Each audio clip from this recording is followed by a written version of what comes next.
اور میں یہ حقیقت بتاتا ہوں اور درد دل سے میں آپ کو بتاتا ہوں، ہم تو ایک شہر شاہ جمال میں بیٹھے ہوئے ہیں، ٹھیک ہے نا جی، ہم تو شہر شاہ جمال میں بیٹھے ہوئے ہیں، یہاں پر تو الحمدللہ ابھی سکون ہے۔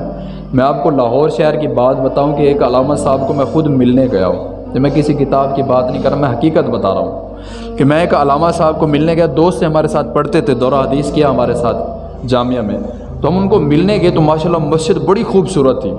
ٹائل پتھر، اور یہاں تک کہ لیٹرینوں میں بھی ٹائل لگی ہوئی تھی، اتنا خوبصورت مسجد کو بنایا ہوا تھا۔ پھر وہ علامہ صاحب مجھے لے کے چلو یار ہمارے گھر چلو، کھانا پینا جیسے دعوت وغیرہ ہوتی ہے، تو ہم ان کے گھر گئے۔ میں یار حقیقت بتا رہا ہوں کہ میں نے جب ان کا گھر دیکھا نا تو میں خون کے آنسو رونے لگ گیا، یار یہ علماء کرام کی عزت رہ گئی ہے۔ یقین مانے میرے بھائیو، یقین مانے، مرکزی مسجد تھی اور لاہور شہر کا بہت بڑا وہ شہر تھا، بہت بڑا، اور بڑے امیر ترین لوگ وہاں پر رہتے تھے، 12 دروازوں میں سے ایک دروازے میں وہ مسجد تھی، اور امام مسجد کے جو رہائش انہوں نے بنا کر دی ہوئی تھی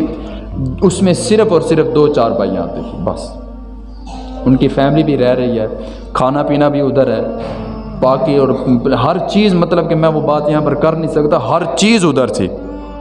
لیکن وہ امام صاحب تھے، ان کی جرت کو سلام ہے اور ان کی بہادری کو سلام ہے کہ وہ ٹکے ہوئے تھے وہاں پر کام کر رہے ہیں۔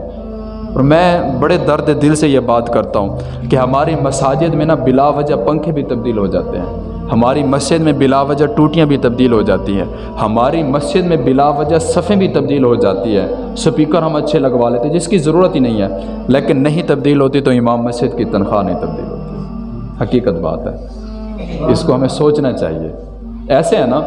پنکھا خراب نہیں ہے، نہیں جناب، یہ نا ایک پنکھا جو ہے نا اس کا ڈیزائن اور ہے، اس کا اور ہے۔ میں خود ایک مسجد میں رہا ہوں نا، وہاں پر ایسے ہی تھا کہ جی علامہ صاحب آگے جو ہے نا 20 پنکھوں کا ڈیزائن اور ہے، پیچھے والے 10 پنکھوں کا ڈیزائن اور ہے، لہٰذا ہم پیچھے والے 10 پنکھے چینج کروا رہے ہیں، آگے والا ڈیزائن ہم ایک جیسا ڈیزائن رکھ رہے ہیں۔ ہر چیز بلا وجہ تبدیل ہو جائے گی، نہیں تبدیل ہوگی تو امام مسجد کی تنخواہ نہیں تبدیل ہوگی۔ ہم امام مسجد کو چابیاں دیں گے کہ جی علامہ صاحب یہ چابیاں ہیں جی، اب یہ مسجد آپ کے حوالے ہے، آپ نے اس کو سنبھالنا ہے، آپ نے اس کی صفائی کرنی ہے، آپ نے اذان پڑھنی ہے، آپ نے نماز کرانی ہے، آپ نے خطبے دینے، ہر چیز آپ نے کرنی ہے۔ وہ امام مسجد ہے، ہاں وہ اپنے آپ کو وقف کر چکا ہوتا ہے اللہ کے راستے میں، وہ کہتا ہے ٹھیک ہے نماز پڑھنی ہے، پڑھانی ہے، کوئی مسئلہ نہیں، اللہ کا گھر ہے، صفائی کر رہے ہیں، ثواب ہے، اللہ کے گھر کی صفائی کرنا بھی باعث عبادت ہے اور ثواب ہے۔ اور یہ نوجوان اپنی عادت بنائیں کہ ہر ہفتے میں ایک دن ایسا نکالیں کہ جس دن وہ مسجد کے آ کر صفائی کرے، اور اس کا اجر اور اس کا ثواب اور اس کی قیمت آپ کو قیامت والے دن پتہ چلے گی۔ وہ امام مسجد ہے، خیر وہ کہتا ہے جی ٹھیک ہے جی فابیا، ہر چیز ہمیں قبول ہے، ہم اذان بھی دیں گے، ہم نماز بھی پڑھائیں گے، ہم جمعہ بھی پڑھائیں گے، ہر چیز کریں گے جی۔ پھر تنخواہ، بھئی پیٹ تو لگا ہوا ہے نا جی، ہم یہ سمجھتے ہیں کہ جو امام مسجد ہے نا جی وہ ایک فرشتہ ہے، وہ ایک خلائی مخلوق ہے، جیسے اس کے ساتھ پیٹ ہی نہیں ہے، پیٹ ہمیں لگا ہوا ہے، ہم نے کھانا پینا، اس نے کچھ کرنا ہی نہیں ہے۔ تو وہ جب ساری باتیں کر لیتا ہے نا، اس کے بعد کہتے ہیں کہ جناب تنخواہ کیا دیں گے، معاوضہ کیا دیں گے، تو وہ بندے کہتے ہیں جی قاری صاحب آپ ایسا کریں کہ جی ہم نا ابھی ادھر ٹیم بنائیں گے، کمیٹی بنائیں گے، ان میں فنڈ اکٹھا کریں گے، تو ہماری جو پتہ ہے ہمیں جس چیز کا کہ ہم آپ کو نا 3 سے 4 یہ 8 سے 10,000 15,000 ہم اس طرح آپ کو تنخواہ دیں گے، بس پورا مہینہ جو بندہ آپ کی خدمت کر رہا ہے، مسجد میں 5 وقت آ رہا ہے، ڈیوٹی دے رہا ہے، ٹھیک ہے نا، یہ ہر بندہ اپنا محاسبہ کرے، یہ جہاں بھی جائے نا اس چیز کا خیال رکھیں، آپ جہاں مرضی جائیں، وہ 5 وقت مسجد میں آ کے ڈیوٹی دے رہا ہے، لیکن ہمارا اس کے ساتھ رویہ کیا ہے؟ اب یہ جو 15,000 ہے، 15,000 کو آپ اگر ایک دن پہ تقسیم کرو نا تو میرے خیال سے کوئی زیادہ سے زیادہ 300 سے 400 بنتا ہے، زیادہ سے زیادہ، کیونکہ مجھے میتھ آتی نہیں ہے، نہیں تو میں خود کر لیتا، یا آپ خود کیلکولیٹ کریں گے آپ کو پتہ چل جائے گا کہ ہم ایک دن کی امام مسجد کو کیا دے رہے ہیں، ٹھیک ہے نا جی۔ کافی سارے علماء کرام ہیں جو جناب بس جتنا مل گیا کوئی مسئلہ نہیں ہے، ہم کر رہے ہیں۔ اور میں آپ کو ایک نقطہ دینا چاہتا ہوں یہاں پر، ہم جب امام مسجد پر اعتراض کرتے ہیں نا، ہم جب امام مسجد سے آگے بڑھنے لگ جاتے ہیں، ہم کہتے ہیں نہیں امام مسجد کو کچھ نہیں پتہ ہمیں ہر چیز کا، تو یہاں پر میں ایک بات کرنا چاہوں گا آپ سے، اور اس کو آپ سوچئے گا، دل سے سوچئے گا کہ یہ ایسے ہے کہ نہیں ہے، کہ جب ہم نماز پڑھتے ہیں نا اللہ اکبر، تو ہم امام صاحب کے پیچھے ہوتے ہیں، مسجد میں جب نماز پڑھتے ہیں تو امام کے پیچھے ہوتے ہیں، اس وقت ہم زندہ ہوتے ہیں، اور پھر جب ہم امام سے آگے بڑھنے کی کوشش کرتے ہیں، جب ہم امام سے آگے جانا چاہتے ہیں، تو پھر آپ نے نماز جنازہ تو پڑھا ہی ہوگا، نماز جنازہ پڑھا ہی ہوگا۔ جو امام مسجد سے آگے جاتا ہے وہ مر کے جاتا ہے۔ زندہ بندہ کبھی امام مسجد سے آگے نہیں جا سکتا، عالم دین سے کبھی آگے نہیں جا سکتا۔ جو بھی بندہ امام مسجد عالم دین سے آگے گیا وہ مر کے گیا۔ اور پھر ہم سوچیں، اگر ہم امام مسجد سے آگے جا رہے ہیں، اگر ہم عالم دین سے آگے جا رہے ہیں، تو کہیں ہم مر تو نہیں گئے، ہمارا ضمیر مردہ تو نہیں ہو گیا؟ سوچیں اس چیز کو۔ جب ایک بندگی جو ہے اللہ تعالیٰ کی عبادت ہے، بندگی ہے نا، جب ایک بندگی میں ہم امام مسجد سے آگے نہیں جا سکتے،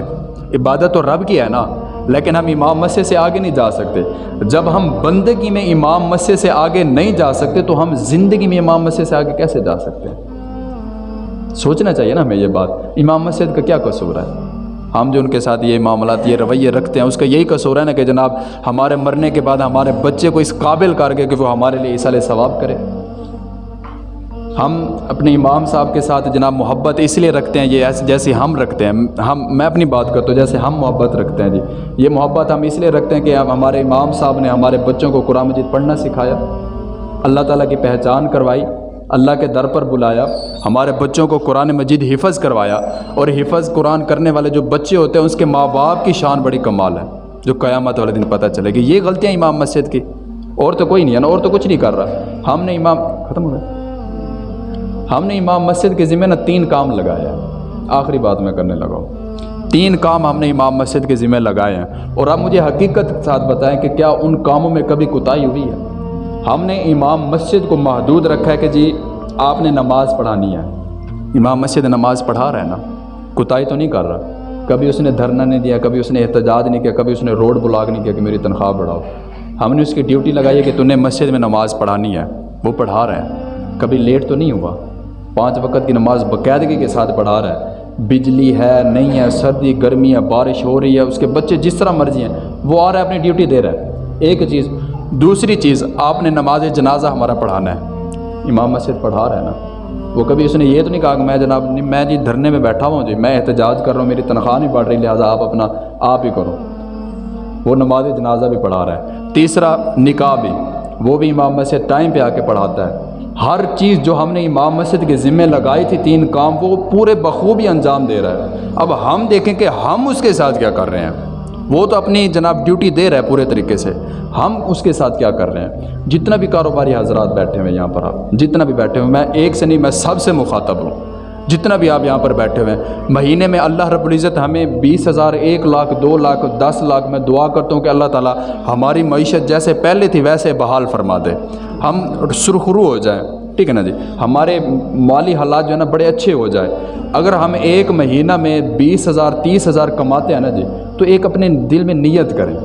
ایک بندہ جب یہ نیت کرے گا نا، 1 اٹھے گا، 2 اٹھیں گے، 10، 20، 100، آپ کا تو کچھ نہیں جانا۔ آپ نے جب مہینے میں 50 یا 100 یا 200، 500، 1000 جیسا آپ کر لیں کہ ہم نے ہر مہینے دینا ہے، جب ہم یہ چیز اپنے دل میں رکھ لیں گے نا تو ہمارا تو کچھ نہیں جانے والا۔ 20,000 ہم کما رہے ہیں، اگر ہم 100 روپے بھی نکال لیتے ہیں نا تو ہمیں تو کوئی فرق نہیں پڑنے والا، لیکن 100 کر کے اگر 100 بندہ بھی نکالتے نا تو وہ 10,000 بنتا ہے، ایسے نا جی، 10,000 یا اس سے زیادہ بن جائے گا، تو ہمارا تو کچھ نہیں جانا، لیکن امام مسجد کا گزر بسر اچھا چل جائے گا۔ وہ ہمارے سامنے بولتا نہیں ہے کیونکہ وہ اپنے آپ کو مٹا چکا ہوتا ہے، لیکن ہمیں یہ چیز سوچنی چاہیے، اگر امام مسجد ہمارے سامنے کھڑا ہے نا تو اس کی شلوار کی طرف آپ نظر نہ کیا کریں کہ شلوار ٹخنوں سے اوپر ہے یا نیچے ہے۔ وہ نماز پڑھا رہا ہو نا تو اس کے ہاتھ نہ دیکھا کریں کہ جناب اس کے ہاتھ ٹیڑھے میڑے ہیں، آپ یہ نہ دیکھا کریں کہ جناب وہ نماز کیسے پڑھا رہا ہے، آپ یہ دیکھیں کہ جو بندہ ہمارے سامنے کھڑا ہوا ہے اس کے حالات کیسے ہیں۔ باقی تو ہر چیز ہم پوچھیں کہ جناب قاری صاحب مسجد کے معاملات کیسے چل رہے ہیں، یہ بھی پوچھ لیا کرو کہ قاری صاحب آپ کے معاملات کیسے چل رہے ہیں۔ کسی چیز کی ضرورت ہو تو ہم حاضر ہیں، جسمانی طور پر بھی اور مالی طور پر بھی ہم حاضر ہیں۔ جب ہم علماء کرام کی عزت کرنا شروع کر دیں گے، جب ہم امام مسجد کی عزت کریں گے، ان کا احترام کریں گے اور ان کا خیال رکھیں گے، دیکھنا ہم سرخرو بھی ہوں گے اور ہمارا معاشرہ جو ہے نا وہ اچھے راستے پر بھی چلنا شروع ہو جائے گا۔ یہاں سے ملنا ہے جو کچھ ملنا ہے، مصلی امامت سے ملنا ہے، اور کہیں سے کچھ نہیں ملنا میرے بھائیوں۔ اس چیز کا خیال رکھا کرے، امام مسجد کا ادب و احترام کیا کرے، اس کے ہر چیز کا خیال رکھیں۔ میں دعا کو جتنا بھی ائمہ مساجد ہیں، اللہ رب العزت ان کو اسی طرح باقاعدگی کے ساتھ دین متین کی خدمت کرنے کی توفیق عطا فرمائے۔ اور جتنا بھی ہمارے جیسے بندے ہیں ہم سب کو علماء کرام کے ساتھ ائمہ مساجد کے ساتھ محبت کرنے کی توفیق عطا فرمائے۔